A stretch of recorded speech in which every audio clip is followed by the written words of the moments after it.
그 사건은 사실상 전쟁이었어요. 하지만 누구도 알아주지 않는 그들만의 전쟁이었죠. 그들은 애국심, 책임감, 정의감만으로 목숨을 건 사투를 해야만 했습니다. 그리고 그들은 이 끝없는 전쟁을 세상에 알리려 했습니다. 바로 저를 통해서 말이죠. 애청자 여러분, 1초만 소중한 시간 내주시어 좋아요 부탁드립니다. 그럼 오늘의 사연 시작합니다. 안녕하세요. 저는 영국에서 태어나고 자란 엘리제입니다. 저는 어려서부터 바다를 무척이나 동경했어요. 파도 소리에 마음이 편안해졌고 광활한 수평선을 바라보면 세상이 끝없이 펼쳐져 있다는 확신을 얻곤 했습니다. 시간이 흐르고 언론인이 되기로 결심한 후 저는 자연스럽게 바다 관련 이슈를 다루는 해양 전문 기자의 길로 들어섰습니다. 제가 소속된 곳은 영국의 언론사 BBC였습니다. 세계 여러 나라를 돌아다니며 온갖 해양 분쟁, 불법 조업, 생태계 파괴 문제를 취재했지만 솔직히 말씀드리자면 한국이라는 나라는 제 취재 대상 우선순위에서 늘 뒤로 밀려 있었습니다. 그곳에서 그런 엄청난 사건이 벌어질 거라고는 생각하지 않았으니까요. 그러던 어느 날 제가 아시아권 불법 조업 사건을 정리하던 중이었습니다. 이메일 한 통이 도착했는데 보낸 곳이 한국해양경찰청이었습니다. 제목은 무척이나 간단했습니다. 서해 불법 조업 현장을 직접 보시겠습니까? 본문에는 호기심을 자극하는 문장이 추가로 있었습니다. 우리는 무기를 들지 않습니다. 그래도 지켜야 하니까요. 저는 이 짧은 문장이 이상하리만치 마음에 걸렸습니다. 전 세계 해양 분쟁의 현장을 취재하면서 무기를 사용하지 않는 해양 경찰이라니 그 자체가 무척이나 신기했지요. 게다가 불법 조업, 특히 중국 어선의 조직적 침투 문제는 여러 나라에서 발생하고 있지만 한국처럼 비살상 무기만으로 맞선다는 얘기는 들어본 적이 없었습니다. 저는 이 제안을 수락하기로 마음먹었습니다. 작은 나라에 무슨 일이 벌어지고 있는지 제가 직접 확인해야만 했습니다. 처음 한국에 도착했을 때는 밤이 깊은 시각이었습니다. 인천국제공항에 내려 그곳 해양경찰청 담당자를 만나 목포로 향하는 기차에 올라탔지요. 차창너머로 스치는 어두운 거리 풍경과 생소한 한글 간판들이 눈을 호기심으로 가득 채웠습니다. 머리 한편에선 과연 이곳에서 얼마나 충격적인 일을 보게 될까 하는 의문이 맴돌았습니다. 사실 한국은 여러 면에서 매우 안전하고 평온한 이미지였기 때문에 해적이나 불법 무장 세력 같은 무서운 상황이 있으리라고는 예상하기 어려웠습니다. 하지만 목포역에 도착하자마자 이곳 특유의 습한 바닷바람이 저를 순식간에 감쌌습니다. 공기 속에는 바다 소금기와 배 엔진 연기, 그리고 어디선가 나는 기름 냄새가 뒤섞여 있었습니다. 낯선 분위기에 가슴이 조금 두근거렸습니다. 역 밖으로 나오니 해양경찰이라는 표식을 단벤히 기다리고 있었습니다. 차에서 내린 사람은 박혜성 경감이라고 자신을 소개했습니다. 40줄개로 보이는 그는 언뜻 보기에도 체력이 좋아 보이지는 않았습니다. 많이 야위어 있었고 얼굴에는 햇볕에 그을린 자국이 선명했습니다. 그는 악수를 청하며 여기까지 오시느라 고생 많으셨습니다라고 말했지요. 저는 가벼운 인사를 건네며 그의 눈을 살폈는데 눈동자 깊은 곳에 무언가 결연한 의지가 숨어 있음을 느꼈습니다. 박 경감은 저를 목포항 근처 숙소로 안내해 주었습니다. 이동하는 차 안에서 그는 바다 상황을 간단히 설명했습니다. 요즘은 불법 조업 어선이 밤을 틈타 몰래 들어옵니다. 그 수가 많을 때는 쉰 척도 훌쩍 넘지요. 저희도 인력과 장비가 부족해서 매일 전쟁 치르듯 나갑니다. 전쟁이라는 표현을 들은 저는 당혹스러웠습니다. 해경이라는 조직이, 그것도 치명적 무기를 쓰지 않는 곳이 전쟁이라니요?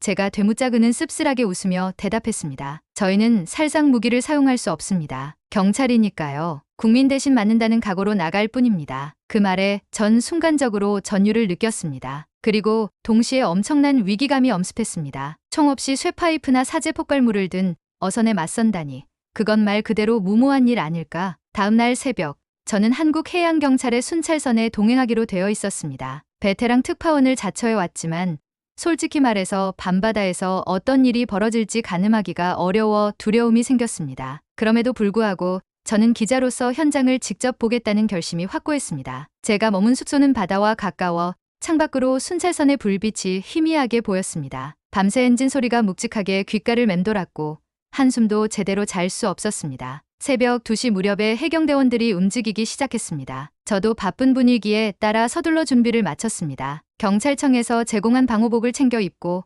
기자 신분증을 목에 걸었습니다. 순찰선에 오르는 순간 바다 위의 공기는 육지에서 맡았던 공기와 전혀 달랐습니다. 바람은 훨씬 거세고 방향조차 예측하기 어려웠습니다. 배가 떠나기 시작하자 파도가 배 옆을 가차없이 때렸습니다. 선내에는 긴장감이 가득했고 박형감은 묵직한 목소리로 오늘의 작전을 간단히 설명했습니다. 중국 어선들이 선박불을 끄고 접근하는 경우가 많습니다. 레이더에 잡히지 않도록 수시로 방향을 바꾸니 긴장을 늦추지 마십시오. 저희는 2차례 경고 후에 고무탄으로 대응할 수 있습니다. 그 이상은 불가능합니다. 약 1시간 동안 바다를 돌며 순찰했지만 처음에는 아무런 움직임이 없었습니다. 저는 점점 긴장이 풀리는 듯 했지요. 괜히 호들갑 떨었나 하는 생각도 어렴풋이 들었습니다. 그런데 그때 무전에서 긴급 신호가 잡혔습니다. 북서쪽 해상에서 철선 3척이 포착되었습니다. 이쪽으로 접근 중. 그러자 모두가 재빠르게 움직이기 시작했습니다. 저는 갑판에 서 있다가 갑자기 배가 속력을 내는 바람에 중심을 잃을 뻔했습니다. 멀리 시커먼 그림자 같은 것이 보였는데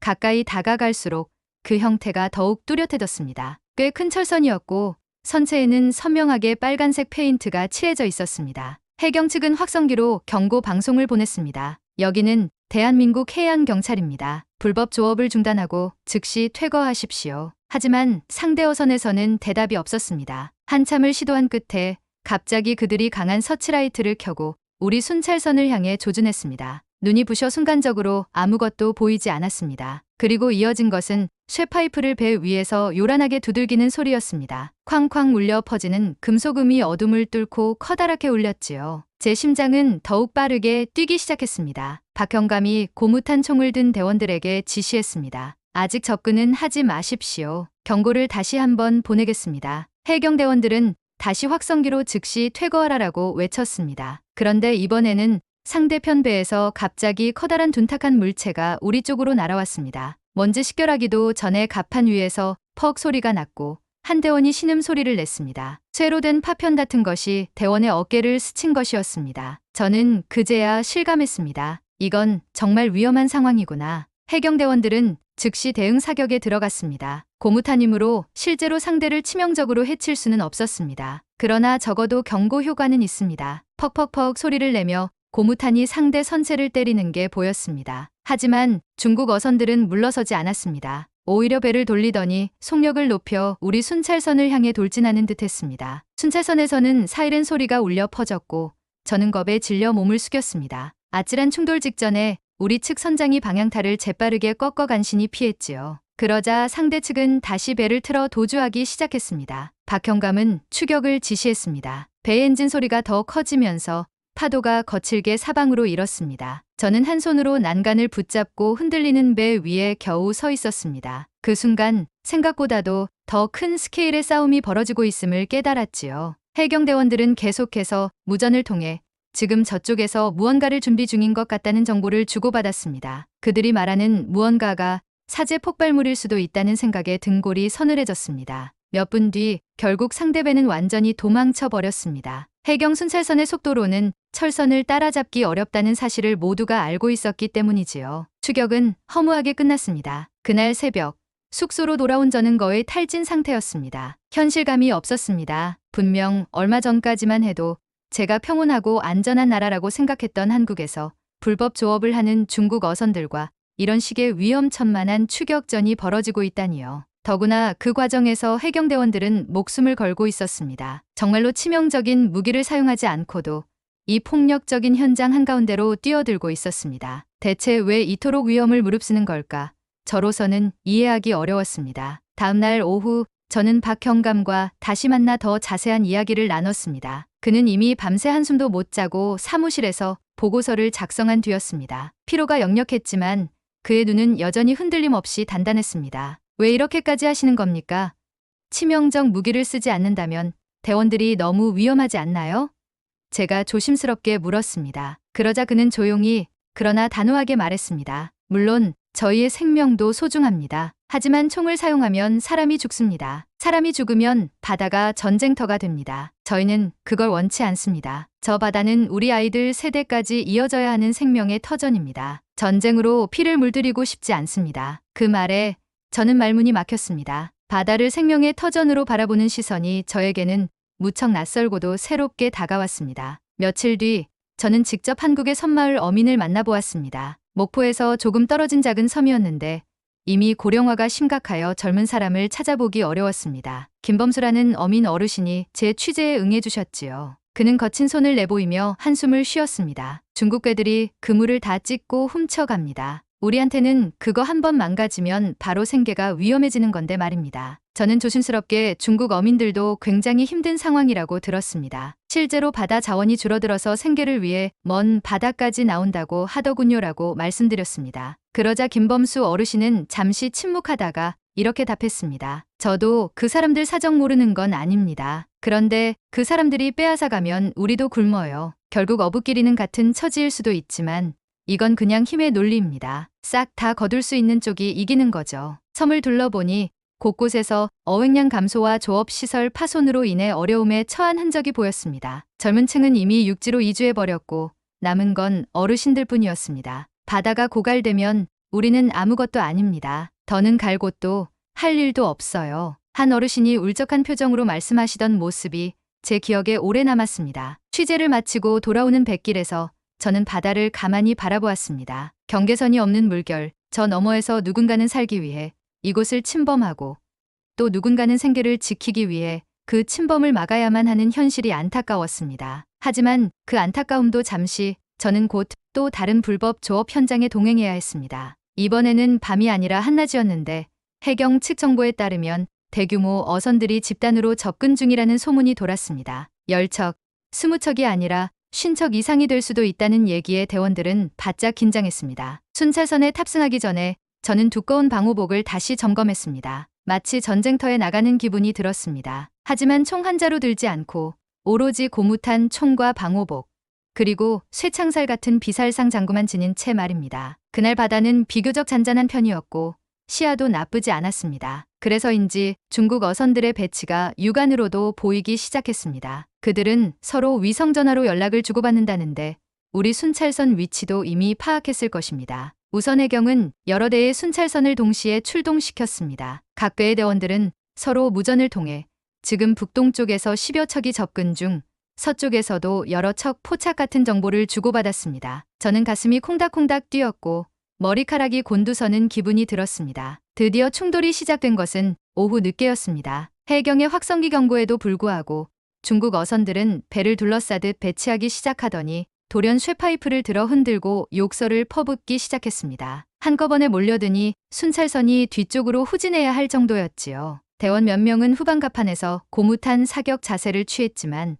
상대가 너무 가까워 방아쇠를 당기는 순간 배가 들이받을 수도 있는 위험천만한 상황이었습니다. 그 순간부터 제 몸은 두려움에 굳어버렸습니다. 이제 정말 누가 다치는 건 아닐까 하는 불안이 엄습했습니다. 결국 예상대로 양측의 선박 간에 충돌이 일어났습니다. 철선이 순찰선 옆구리를 심하게 들이받았고 해경대원 한 명이 튕겨나가며 갑판에 부딪혔습니다. 저는 그 광경을 고스란히 목격하고는 제대로 숨도 쉴 수 없었습니다. 대원들은 급히 부상자를 살폈고 다행히 목숨에 지장은 없어 보였지만 어깨 인대가 크게 손상되었다고 했습니다. 그때 무언가 제 안에 크게 울리는 소리가 있었습니다. 어쩌면 진짜 총이 있었다면 이런 부상을 막을 수 있었을까?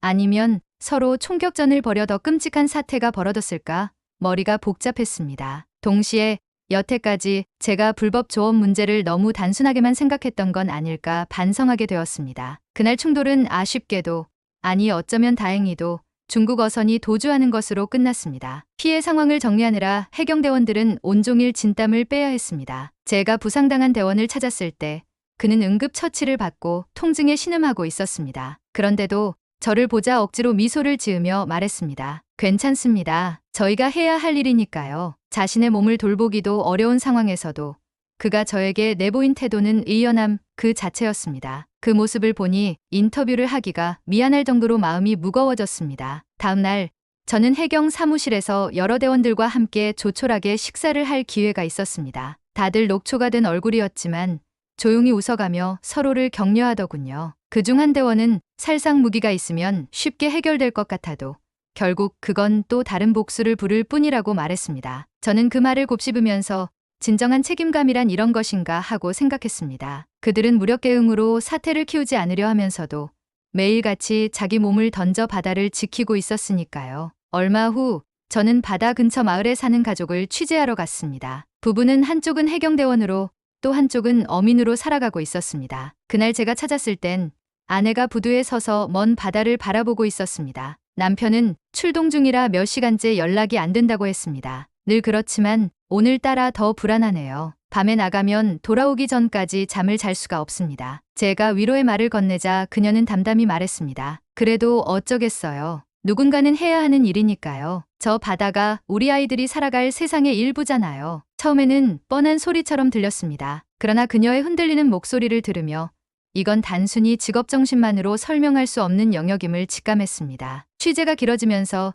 저는 한국 해경과 어민들의 현실을 좀 더 깊이 이해하게 되었습니다. 그들은 한결같이 말했습니다. 누가 알아주든 말든 바다는 우리가 지켜야 합니다. 누군가는 끝까지 막아서야 해요. 이전까지 저는 중국 어민들의 어려움만큼이나 한국 측에서 얼마나 심각한 생존권 침해가 일어나고 있는지 체감하지 못했습니다. 직접 보고 난 뒤에야 이 문제가 얼마나 복잡하고 깊은 뿌리를 갖고 있는지 깨달았습니다. 둘 다 생존을 위한 처절한 싸움인데 한쪽은 무자비하게 상대방을 짓밟으려 들고 다른 한쪽은 그걸 막기 위해 전쟁을 피하려는 전쟁을 하는 아이러니한 상황이었습니다. 취재 막바지 결정적으로 저를 가장 크게 흔든 사건이 있었습니다. 어느 저녁 비교적 잔잔한 날씨였기에 순찰선에 동행하지 않고 사무실에서 자료를 정리하고 있었습니다. 그런데 갑작스러운 무전이 들려왔습니다. 중국 어선으로부터 사제 폭발물 공격을 당했다. 대원 1명 중상. 저는 심장이 철렁 내려앉았습니다. 바로 병원으로 달려갔습니다. 그곳에서 저는 대원들을 만날 수 있었지요. 부상당한 대원은 의식이 희미한 상태였습니다. 다른 대원들은 크게 분노했지만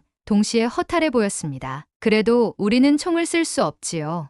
경찰이니까요. 그 말이 제 귀에 맴돌았습니다. 이런 상황에서도 원칙을 지키려는 그들이 너무나 안타까웠고 동시에 존경스러웠습니다. 이후 저는 현장 취재의 내용을 정리해 기사를 작성했습니다. 한국해양경찰 비살상 무기로 지키는 바다의 최전선이라는 주제로 상세히 다루었지요. 무기를 들지 않는 대신 목숨을 걸고 바다에서 온갖 폭력을 견디며 싸우고 있다는 점, 그리고 그 이면에 있는 어민들의 절박한 현실을 최대한 생생하게 담으려 애썼습니다. 사실 그동안 제가 다뤘던 국제 이슈 중에는 훨씬 더 폭력적이고 파괴적인 사건들도 많았습니다. 그러나 이곳에서 느낀 것은 단순한 폭력 이상의 지켜야 한다는 집념이었습니다. 그것이 해경대원이든 어민이든 말입니다. 기사 작성 후 BBC 본사에서도 큰 관심을 보였습니다. 저는 편집국 상사와 화상회의를 했고 한국 해경의 이런 독특한 방식에 대해 추가 자료를 요청받았습니다. 더욱 상세히 취재해달라는 요구가 쏟아졌습니다. 그러면서도 한편으로 저 자신이 정말 이 문제를 객관적으로 그리고 깊이 있게 보도하고 있는가에 대한 자문을 하게 되었습니다. 양쪽 모두 힘겹게 사는 사람들이고 국가 간 분쟁이라는 복합적인 문제인데 혹시 내가 어느 한쪽 입장에만 치우치진 않았나 하는 고민이었지요. 하지만 다시 생각해봐도 한국 해경의 대원들이 생생한 피를 흘리며 자신들의 원칙을 지키는 현장을 보고 나니 그들의 목소리를 전하지 않고서는 결코 이 취재를 완성할 수 없다는 확신이 들었습니다. 마침내 기사가 보도되고 해외에서도 꽤 큰 반향이 일어났습니다. 총 없이 폭력에 맞서는 해경이라는 취재가 이목을 끈 것이지요. 각종 해양 관련 국제회의에서 한국 해경의 사례가 언급되기도 했고 어떤 외신에서는 비살상 무기로도 충분히 국경을 지킬 수 있다는 희망을 보여준다는 긍정적 평가를 내렸습니다. 그러나 동시에 중국 측 불법 조업 단속을 위해서는 보다 강경한 수단이 필요하다는 여론도 없지 않았습니다. 실제로 그들이 휘두르는 폭력은 악랄하고 때로는 목숨을 빼앗을 수 있을 정도로 잔혹하기 때문입니다. 저는 이와 같은 국제사회의 복잡한 반응이 역설적으로 한국 해경의 노고를 더욱 부각하는 결과를 낳았다고 생각합니다. 한편 취재를 마무리하고 귀국하기 직전 저는 박혜성 경감으로부터 짧은 이메일을 받았습니다. 내용은 간단했습니다. 다친 대원이 회복 중입니다. 선생님 기사를 보고 크게 용기를 얻었다고 하네요. 우리가 세상과 연결되어 있다는 느낌을 받았다고 합니다. 감사드립니다. 그 한마디가 제 마음에 깊은 울림을 줬습니다. 제가 쓴 기사 하나가 이 사람들에게 외부에서 지켜보고 있다는 사실을 느끼게 해주었다는 것. 그게 어떤 의미일지 곱씹어 보게 되었지요. 귀국날 아침, 저는 목포항 부둣가를 마지막으로 찾았습니다. 멀리 순찰선이 떠나가는 모습이 보였고 부두 근처에는 몇몇 어민들이 그물을 고치고 있었습니다. 거센 바람 속에서도 묵묵히 일하며 때론 허리를 펴서 먼 바다를 바라보는 그들의 모습이 왠지 쓸쓸해 보이기도 했습니다. 동시에 여기야말로 살아있는 전선이라는 생각이 들었습니다. 국경선은 지도 위의 선이 아니라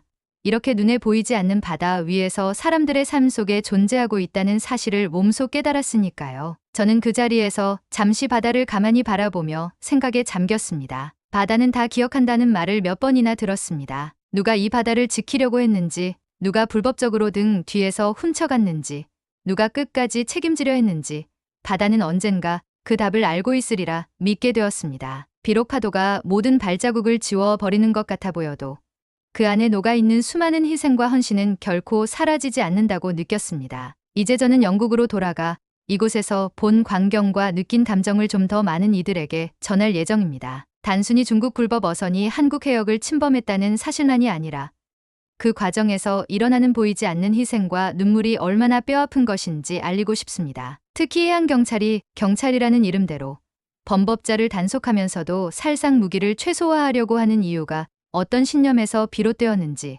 그리고 그 신념에 깃든 숭고함과 위험성이 어떻게 공존하는지 말입니다. 또한 어민들의 사연을 전하면서 마을이 황폐화되고 있다는 사실도 잊지 않도록 기사에 담고 싶습니다. 그분들에게 바다는 곧 생계이자 미래입니다. 여기가 무너지면 가정도 마을도 붕괴될 수밖에 없습니다. 거대한 국가 간 분쟁의 틈바구니에서 가장 약한 어민들이 피해를 입고 있다는 현실을 외면해서는 안 된다는 생각이 듭니다. 지금 이 순간에도 바다 어딘가에서는 불법 조업 어선과 해경에 쫓고 쫓기는 충돌이 이어지고 있을 것입니다. 그리고 그 배움 위에는 바다를 바라보며 마음 졸이는 가족들이 있겠지요. 누군가는 훔쳐야만 살 수 있다고 믿고 또 누군가는 지켜야만 살 수 있다고 믿습니다. 그 양쪽이 정면으로 부딪히는 이 바다 한가운데서 저는 한 가지 진실만은 확실히 배웠습니다. 지킨다는 건 단순히 칼을 빼드는 전투가 아니라 책임을 지고 끝까지 버티는 일이라는 것을 말입니다. 공항으로 향하는 차에 올라타며 저는 창문을 살짝 내리고 바다 쪽을 마지막으로 바라보았습니다. 그리고 마음속으로 다짐했습니다. 저도 당신들의 이야기를 기억하고 전하겠습니다. 여러분은 혼자가 아닙니다. 바다는 역시나 잔잔하게, 때로는 거칠게 삶의 모습을 비추겠지요. 하지만 저는 이제 다시 한번 해양 전문 기자로서 제 책임을 실감합니다. 누군가는 이 이야기를 세계에 전해 아직 보지 못한 사람들에게 알릴 필요가 있습니다. 그리고 제 취재와 글이 조금이라도 그분들에게 힘이 되기를 진심으로 바라면서 저는 긴 한국 취재를 마무리했습니다. 오늘의 사연은 여기까지입니다. 재미있으셨나요? 저 엘리제의 이야기가 누군가에게 조금이라도 의미가 있었다면 좋을 것 같습니다. 사연이 재미있었다면 구독과 좋아요 부탁드립니다. 더 좋은 사연으로 다시 찾아뵙겠습니다. 행복한 하루 되세요.